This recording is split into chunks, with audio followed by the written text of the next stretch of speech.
কাশ্মীরের পর্যটকদের উপর একটা নির্মম যে হত্যাকাণ্ড, সেই ঘটনাকে ধরে এই মুহূর্তে ভারত পাকিস্তানের মধ্যে একটা যুদ্ধ পরিস্থিতি। গত রাতে ভারত ও পাকিস্তানের কিছু অঞ্চলে তারা ক্ষেপণাস্ত্র হামলা চালিয়েছে। এই পরিস্থিতিও একটা গোটা উপমহাদেশে একটা উত্তেজনাকর পরিস্থিতি তৈরি হয়েছে।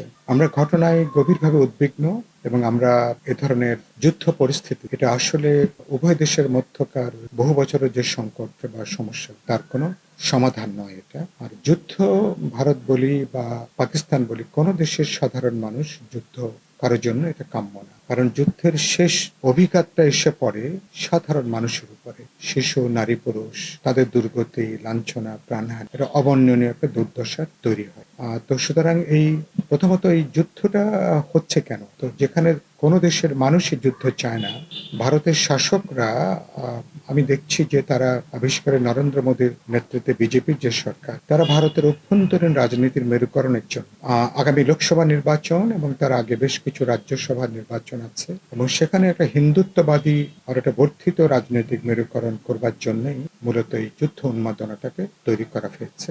পাকিস্তানও একইভাবে, কারণ শাসকরা সবসময় একটা মানুষের জনজীবনের যে দৈনন্দিন সংকট বা অভ্যন্তরীণ সংকটগুলো থেকে দৃষ্টি এড়ানোর জন্য যখন একটা যুদ্ধ পরিস্থিতি তৈরি হয় তখন লাভবান হয় শাসক শ্রেণী, শাসক গোষ্ঠী এবং তারা দেশের মানুষকে অভ্যন্তরীণ সংকটের পরিবর্তে তারা এই যুদ্ধ পরিস্থিতির দিকে, একটা যুদ্ধ উন্মাদনার দিকে তারা মানুষকে তখন তারা নিয়ে যায়। তো বাংলাদেশে আমি খুব পরিষ্কার করে মনে করি বাংলাদেশের ভারত পাকিস্তানের যে যুদ্ধ পরিস্থিতি, যুদ্ধ উন্মাদন, বাংলাদেশের কোনোভাবেই এর অংশীদার হবার কোনো সুযোগ। বাংলাদেশকে প্রথমত এই যুদ্ধের বিরুদ্ধে অবস্থান নিতে হবে, যুদ্ধ উন্মাদনার বিরুদ্ধে অবস্থান গ্রহণ করতে হবে এবং বাংলাদেশে আমরা তো এই অঞ্চলের শান্তির পক্ষে, এই অঞ্চলের জনগণের শান্তি, নিরাপত্তা, তার যে উন্নয়ন, বরাবরই আমরা তার পক্ষে। শান্ত এই যুদ্ধ উন্মাদনা যদি ছড়িয়ে পড়ে তাহলে উপমহাদেশের দেশগুলো প্রত্যক্ষ না হলে পরোক্ষভাবে কম বেশি তার দ্বারা আক্রান্ত হবে। সুতরাং আমরা দাবি করব যে অবিলম্বে তার উচিত হবে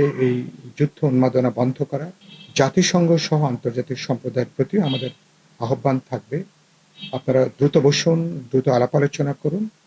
তো বাংলাদেশ কোনোভাবেই, আমরা প্রত্যক্ষ পরোক্ষভাবে কোনো তরফেরই যুদ্ধের পরোক্ষ সহযোগিতা করার কোনো প্রশ্ন নেই।